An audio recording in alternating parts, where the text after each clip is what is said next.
Welcome to the Nattersea podcast, where people talk about things. We trust that this wisdom will help you on life's journey.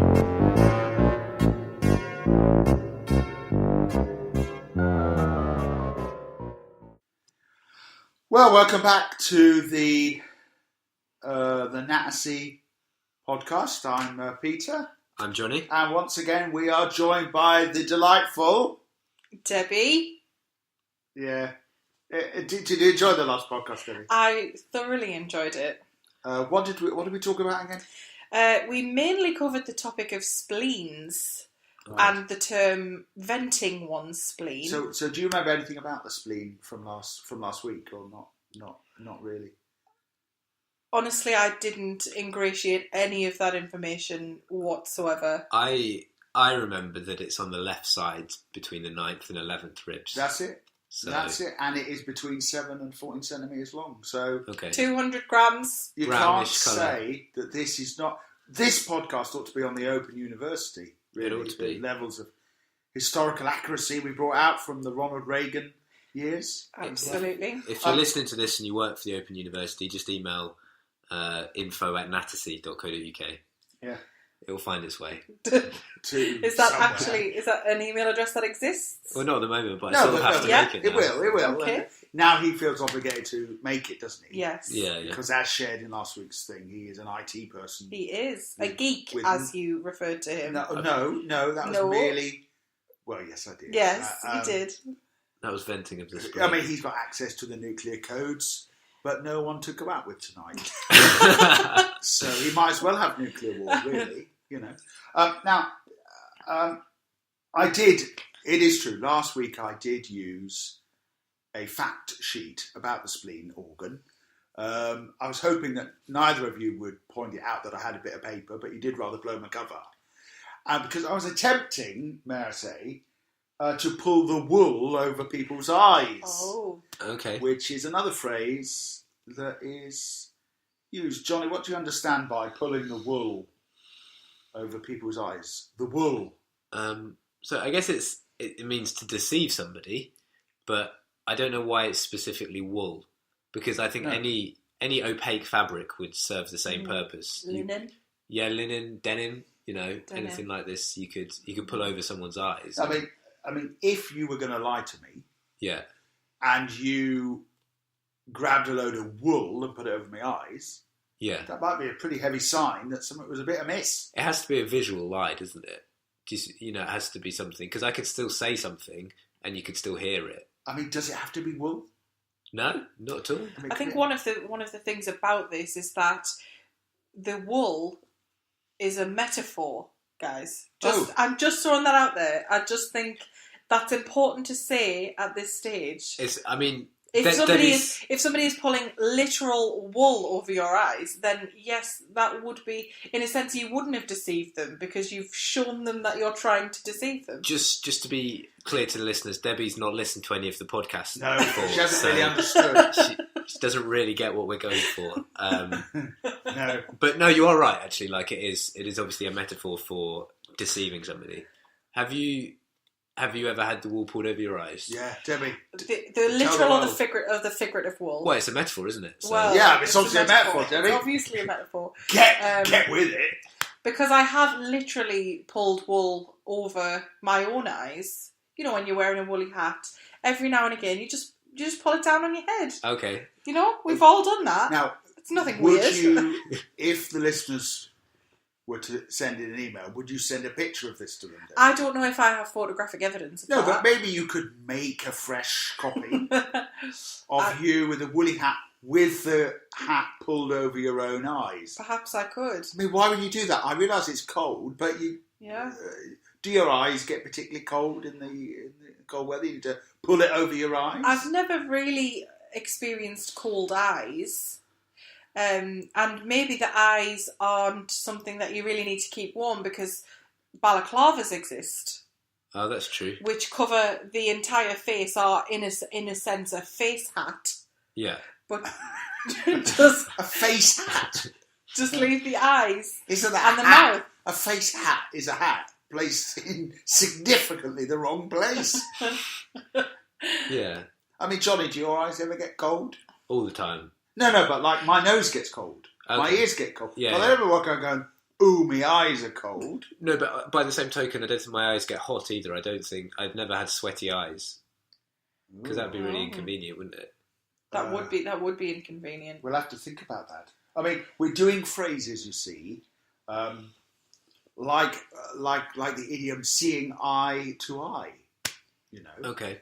So, what do you think that means, Debbie? To seeing eye to eye. It seems that to see eye to eye to someone would be to be on their level about something. In agreement with them about something. Yeah. Yes. But it's like a curious one, isn't it? Another one I've got here is a picture paints 1,000 words. That assumes that you haven't pulled the wool over your own eyes and you can see the picture. But, I mean, does it? Does a picture paint 1,000 words? I mean, like, for example, I'm an academic. Okay. So I mark papers. Yeah. Mm-hmm. There's no way that if someone sends in a picture, that is worth 1,000 words. 1,000 word count words. I mean, who do these students think they are? You can't do it. And it's quite specific, because does it mean at least 1,000 words, or is it exactly 1,000 words? And Footnotes. what are these 1,000 words? Yeah. I believe that, to me, that phrase means that the 1,000 words are the words that you would have used to describe what the painting shows. So presumably, rather than saying, there's a big hill over there and it's got some snow on the top and, 1,000 words of that nature. No, but just paint a picture of it. That's just a paragraph. Just paint a picture of it. There's a mountain over there with snow. That's basically 2 sentences. Yeah, I can't think of many pictures that are so complex they require 1,000 words, or indeed deserve 1,000 words. Because even if, say, there's 100 people and they're in a battle, you don't have to describe each one. You say, well, there's lots of people and they're in a battle. You don't have to describe everything. Yes, but that sort of goes to something that you and I have discussed before, Johnny, which is the nature of art. Have you two met before this to talk about the nature of art? We haven't met specifically to talk about the nature of art. No. But having crossed paths in the past, obviously we began talking about the nature of art, because who doesn't do that? No, I've crossed paths with Johnny for years. Yes. We have never discussed the nature of art. No, I'm quite bad at talking to women. I tend to start with, what do you think of the nature of art? And we move from there. That's how you begin talking to women. Me and Debbie have not moved off that. That's all I was speaking to. The nature of art? Yes. Yeah. Well, what could be considered art?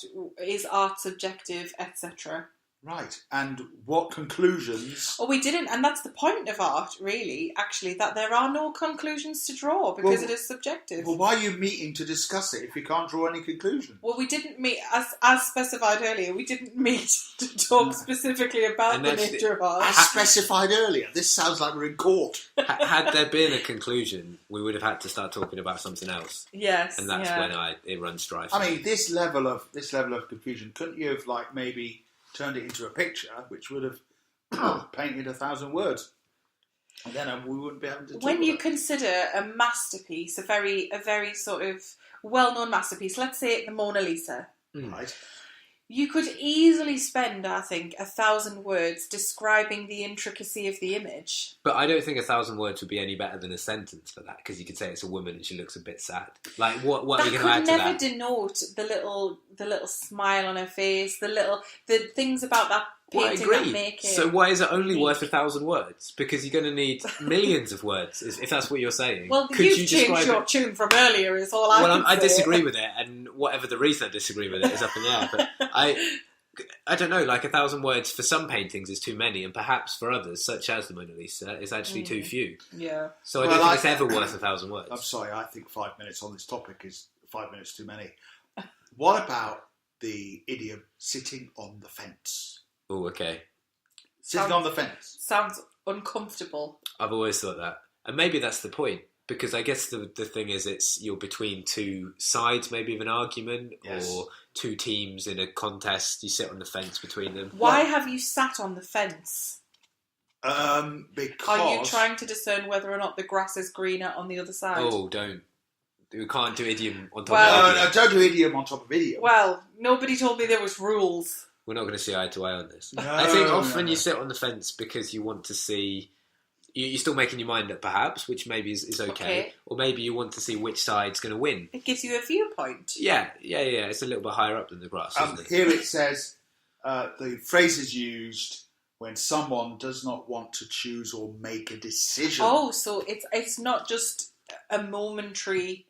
No, it's not a position between things. You are choosing that place and that's where you're going to stay. And maybe you are living on the fence. Maybe Wow. you have taken up residence on the fence. Maybe. Very difficult to sleep.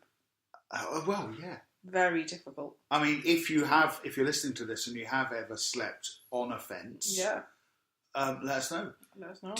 What sort of fence? Because I'm picturing like a wooden sort of farm sort of fence. Me too. But I mean, it doesn't specify. Is it barbed wire? Is it? Doesn't. I don't know.